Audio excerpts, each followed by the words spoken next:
Okay, so here I am in the BMW i3 Range Extender.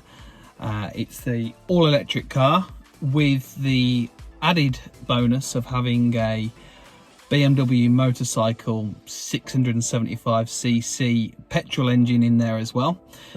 So you get about 110-120 mile off a full electric charge, and you also get about 120 miles worth of petrol.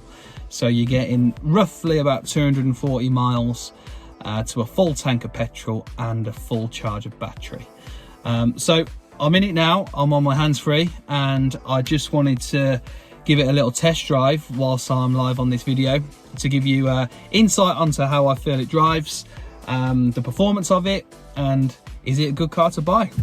So we have a keyless entry, so the keys are here, both keys there, quite smart fin-like BMW keys, and we literally just put the foot on the brake and press start. Obviously you won't hear an engine starting on a car like this, fully electric. So it started. In front of me on the dashboard here I've got the amount of miles left on the full charge, which says 88 miles, and I've got 29 miles in the petrol tank. So it's quite a nifty little gear lever here on the right hand side. You can't see it from there, but I just twist it towards you into drive, foot off the brake, and away the car goes in silence. The aircon's on. If I turn that off, you can hear just how quiet this car truly is. That is it. There's no sound. So this car has the capability of doing 0 to 30 faster than an M3 V8. So this is the acceleration. 30 mile an hour there. 40, 50. I mean, that is just rapid. That's rapid. For a small little city car, it's really quick off the mark, really quick. And they pitched this car as a city car. You wouldn't probably have it if you were going to have it for long distances, because 240 miles, or certainly all electric, only 110 mile, doesn't get you as far as you need to go on a daily commute. In terms of the drive though, it feels really spacious inside the car. So inside this cabin right now, it's spacious. There's a lot of glass. This car has the added extra of having a panoramic roof, which is sliding, so I can slide that back, which is a nice feature in this weather.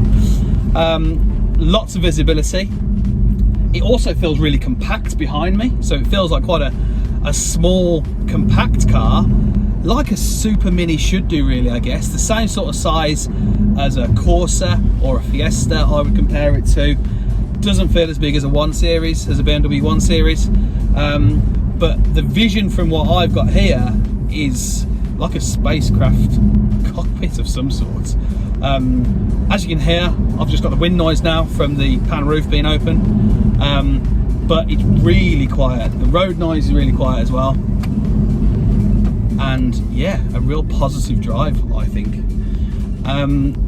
The car has the sides or the sills made out of carbon fibre.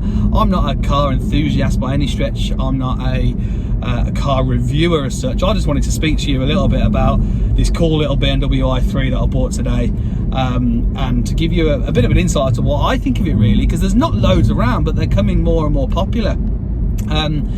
It's got a 50-50 weight split between the front and rear, so it's really well grounded. So if you've ever driven a Tesla, all their weight is at the bottom. The batteries are across the bottom of the chassis of the vehicle, and that gives it a very grounded feel. And this is pretty much similar to that as well. It feels like it grips to the road. It feels like you're glued to it. And yeah, I'm really impressed with the drive of it. This car has added options, which I said earlier, has a panoramic sunroof. It also comes with Harman Kardon sound system, which is a pretty cool sound system. You won't appreciate the sound on there, I can't imagine, but if I turn it on, I think we're just on DAB radio here.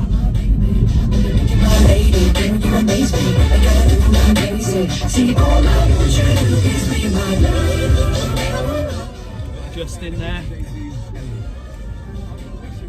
It's a pretty good sound system on it. It also has the benefits of having the widescreen navigation. So it's the Pro Nav widescreen navigation on the front here. I'll do you a little video when I finish the drive of the options that I can see in front of me.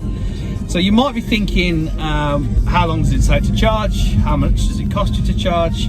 And I don't know the exact figures, to be honest. I'm not going to pretend that I do. In the manuals, it'll tell you a different thing. What I'm led to believe is that a full charge on a 3-pin charger, sorry, I'll turn this radio off. A full charge on a 3-pin charger at home overnight will take 9 hours. So essentially every time you go home from work or been out in the day, put it on charge every single evening, and that gives you 110, 120 mile full charge in the morning. Now that's quite slow, I guess, to some people, but whilst you're sleeping, to have a fully charged full capacity battery in the morning again is a great feature to have, and that's the benefit of having an electric car. The cost wise, it's said that should cost anything between £2.50 to £3.50 of electric for that 110, 120 miles. Sorry, it just shows what a novice I am on these videos, because this is my phone that's attached to a dash cam holder, and I thought I'd put it on do not disturb, and then I just had a phone call coming through. So yeah, I was saying that it should charge between sort of charge you in terms of electric of cost £2.50 to £3.50 worth of electric in order to get 110, 120 mile full capacity battery. Now there is an additional charger that you can buy. I know it in Tesla is called a supercharger. It's not called that with the BMW range, I don't think. It's a different connector, it's a larger one, and it provides double the speed, I believe. And a lot of the petrol stations have these, so if you're looking for a fast charge, you can go to a petrol station. I believe you still have to wait up to a couple of hours to get that full tank, that full charge of 110 miles. But it's still a good feature to have, and I think there's an app out there that tells you where the fastest chargers are for your car. So I'll go back to the driving of the car. Handling is absolutely on the money. It's fast, it's responsive, it feels really light, and it's just a joy to drive, really. It's good fun. It puts the fun back into driving. I remember when they first brought out the new Mini, which was, I don't know, was it 99 or was it 02, something like that? And that was putting the fun back into driving. Well, this takes it to another level. Personally, I think it's a bit of an ugly looking car. I wouldn't buy one because I don't think it's an attractive looking car personally. But I've only just driven half an hour where I was going earlier, and whilst I was in traffic lights and the windows were down, there was 3 people that go, oh, look at that, that's a nice looking car. Generally an older clientele that were mentioning it, but I think it suits a large range of people, really. so sorry about that, that was another phone call. So what I've just learned is that the do not disturb button on your phone, the little half moon sign, doesn't stop people calling you. So that was a second interruption, and I can nip in here because this car is rapid. I mean, that is just, I'm at 60 right now from a standing start. For a little city car, it's a wicked little drive. I love it. Where I was it doesn't suit everybody. The looks, me personally, I wouldn't buy it for the looks, but it suits a wide range of people. Older clientele because of the light drive, obviously the economy, the tech people, the techie guys and girls out there that love tech. This is going to be right up their street.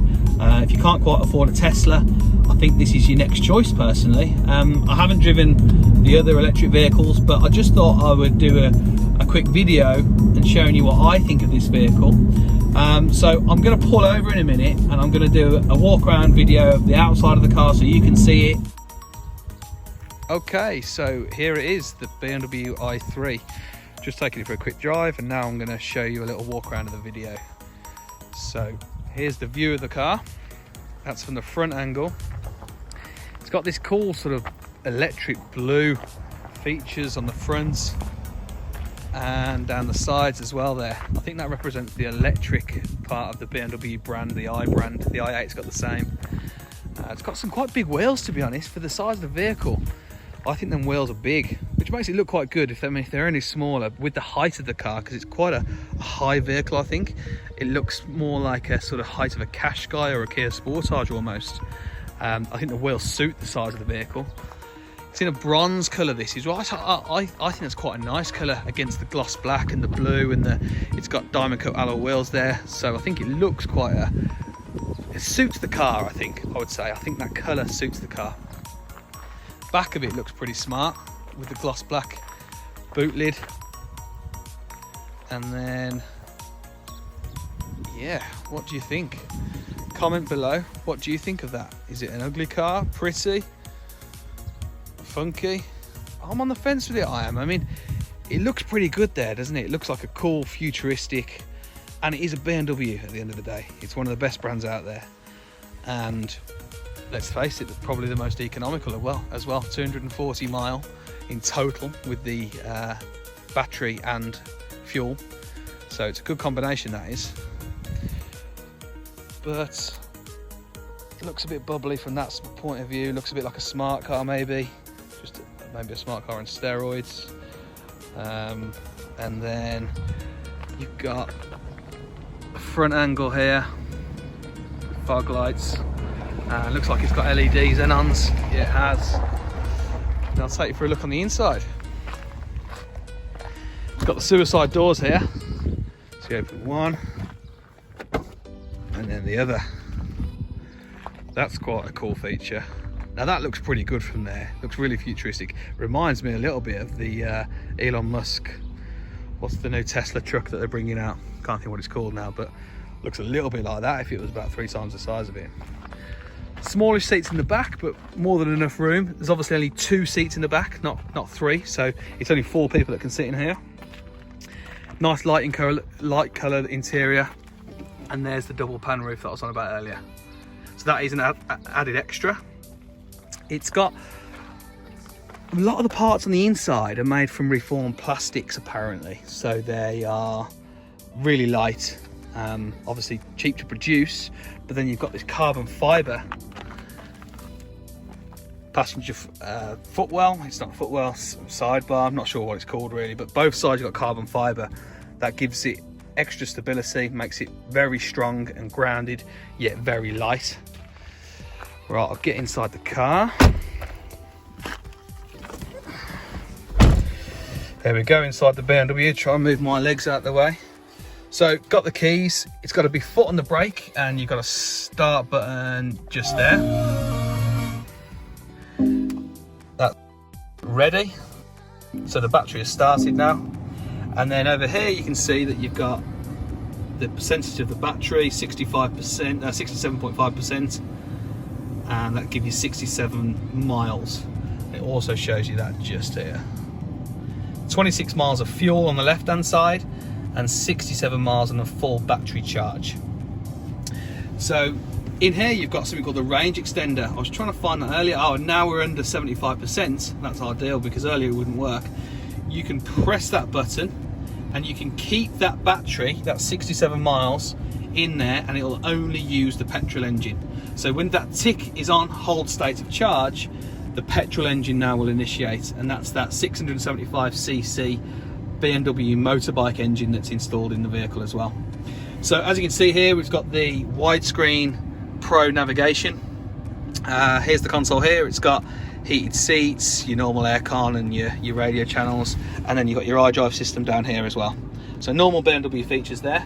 This is your gear stick, which earlier on you saw, which is like a little, if I put a foot on the brake and I push forward, that goes into drive and back into reverse. So this is the front of the vehicle, and got my remote here. If you just press this button, hold it down, and then you have to release it like a normal bonnet latch, but you don't have to put anything up there. It's on hydraulic supports, and there is the charge cable right there. Bit of a mess in this one, unfortunately. I've only just bought it, to be honest, so haven't tidied that up, but this is the charge cable, and it goes into this side where the fuel tank usually is, and you take the top one out. So as you can see, this is the 3-pin charger here, and then that is the adapter. You plug that in, and when it's plugged into the 3-pin charger, you have to press these 2 arrows there and there. Sorry, I can't do it with 2 hands, I'm holding the phone. In order to check for the power outage, and it checks that the power that has been supplied is going to be sufficient, and it also makes sure it's a safety mechanism to make sure it doesn't overpower the vehicle. So if you press them 2 buttons, then this will start charging up in green lights. And as I said earlier, it takes up to 9 hours to get a full charge on that. So I didn't realise how hard it is to do a video. I mean, this guy, fair play to him, just stopped. He just stopped there because he thought I broke down, and I got my jump pack out, but actually it was the electric cable charging lead, which is this. So I stopped the video again for like the 6th time today. And then if you go to the fast supercharger points, or you have one installed at home, which I believe there's a government grant for, you put the whole device in there, and that gives you the extra power to charge the battery up faster than the 9 hours that is quoted. So that's it. So you put that in the front. You don't get much space in the front. You've got a little air compressor there and locking wheel on it and things. And then I'll show you the boot space, which is just on a button again. I think my bag's in there. But the battery and all the motor is under this side, so you don't actually get much space in the boot, because that's what you get under there. So is that big enough for a set of golf clubs? I don't think so. Probably 1 suitcase, a couple of small bags maybe, but that's it really. So there you have it, the BMW i3 Range Extender. This is on a 65 plate, this one in particular, done 20,000 miles. Price of it is, the retail price is about £22,000. I've got another car coming up now. These videos are harder to do than I think. I have to pick a better spot next time. New, I think they're about 40. But what do you think? Do you think this car is worth £20,000, £22,000?